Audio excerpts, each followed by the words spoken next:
ایک اعزاز یہ ہے جس پہ خوش قسمتی اور خوش نصیبی رشک کرتی کہ حضور اقدس صلی اللہ علیہ وسلم کے پاس جو بھی حاضر ہوا، پیارے پیغمبر صلی اللہ علیہ وسلم نے دعوت دیتے ہوئے فرمایا اسلام قبول کر لو، دین قبول کر لو۔ لیکن قربان جائیں حضرت عثمان رضی اللہ تعالیٰ عنہ کے مقدر پر، آپ کے نصیب پر، آپ کی قسمت پر، کہ جب پیارے پیغمبر صلی اللہ علیہ وسلم نے حضرت عثمان کو دعوت دی تو یوں نہیں فرمایا کہ عثمان اسلام قبول کر لو۔ صحابہ حیران ہیں کہ پیارے پیغمبر صلی اللہ علیہ وسلم نے آگے بڑھ کے فرمایا عثمان اللہ کی جنت کھلی ہوئی ہے، اٹھو اللہ کی جنت کو قبول کر لو،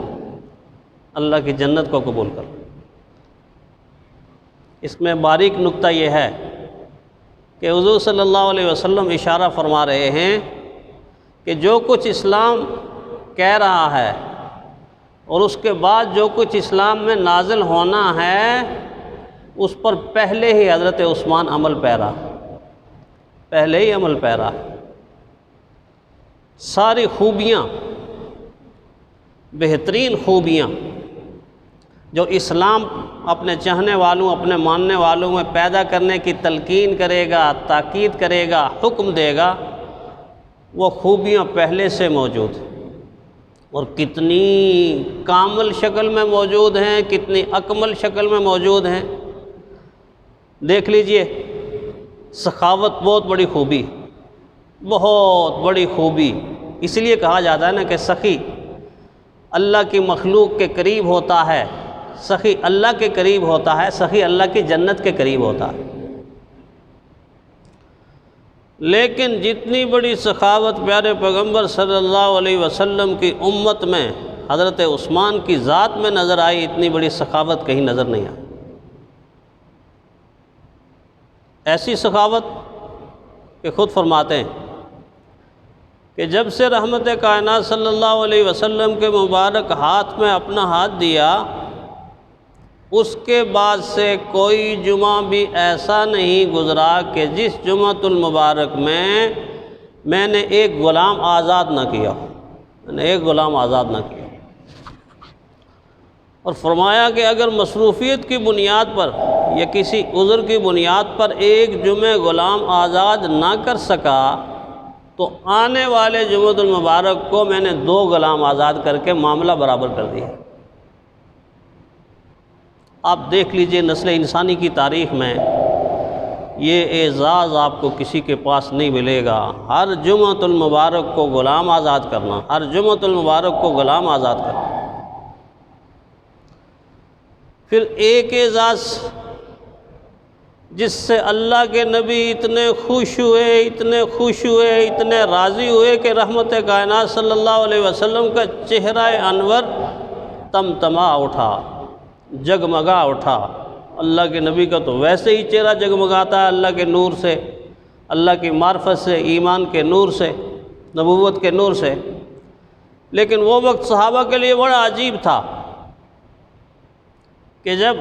پیارے پیغمبر صلی اللہ علیہ وسلم نے غزوہ تبوک کے لیے تاکید کی، ترغیب دی کہ اس وقت بہت ضرورت ہے ساز و سامان کی، تو صحابہ کے بھرے مجمع میں سب سے پہلے کھڑے ہونے والی ذات، کھڑے ہونے والی ہستی، اللہ کے نبی کے سامنے عرض کرنے والی ہستی حضرت عثمان کی ہستی تھی کہ پہلی مرتبہ کھڑے ہو کر فرمایا 100 اونٹ،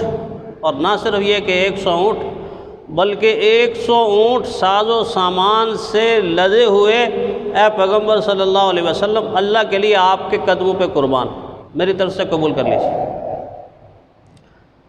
یہ عرض کرنے کے بعد بیٹھ کے حضور نے پھر ترغیب دی، دوبارہ اٹھے اور پھر یہ جملہ رپیٹ کیا کہ اللہ کے پیغمبر ان 100 کے علاوہ 100 اور اونٹ اللہ کی رضا کے لیے آپ کے قدموں پر ساز و سامان کے ساتھ قربان۔ بیٹھ کے تیسری مرتبہ جب پیارے پیغمبر صلی اللہ علیہ وسلم نے ترغیب دی تو پھر اٹھ کر اس جملے کو رپیٹ کیا اور فرمایا عرض کی اللہ کے نبی 100 اور اونٹ ساز و سامان کے ساتھ اللہ کی رضا کے لیے آپ کی قدموں پہ نشارت کرتا ہوں۔ یہ منظر جب صحابہ نے دیکھا اور دوسرا منظر جب دیکھنا تھا کہ یہ اونٹ جب آ رہے تھے تو صحابہ فرماتے ہیں آنے والی قطار ہمیں نظر آ رہی تھی لیکن اس قطار کا پچھلا حصہ ہمیں نظر ہی نہیں آ رہا تھا، اتنی لمبی قطار۔ اور جب سامان اترنے لگا اور سامان اترتے ہوئے رحمت کائنات صلی اللہ علیہ وسلم نے اپنی نبوت والے مبارک اور معصوم ہاتھ ایسے آسمانوں کی طرف بلند کر دیے، ایسے آسمانوں کی طرف بلند کر دیے، اور بلند کرنے کے بعد فرمایا اے اللہ میں عثمان سے راضی ہوں، تو بھی عثمان سے راضی ہو جا، ایک مرتبہ۔ پھر فرمایا اے اللہ میں عثمان سے راضی ہوں، تو بھی عثمان سے راضی ہو جا، 2 مرتبہ۔ پھر فرمایا اے اللہ میں عثمان سے راضی ہوں، تو بھی عثمان سے راضی ہو جا، 3 مرتبہ۔ چوتھی مرتبہ رخ انور صحابہ کی طرف فرما کے فرمایا تم سارے لوگ بھی حضرت عثمان کے لیے خیر کی دعا۔ کیا اعزاز ہے، کیا عظمت ہے، کیا پیار ہے پیارے پیغمبر صلی اللہ علیہ وسلم کا، کیا محبت ہے۔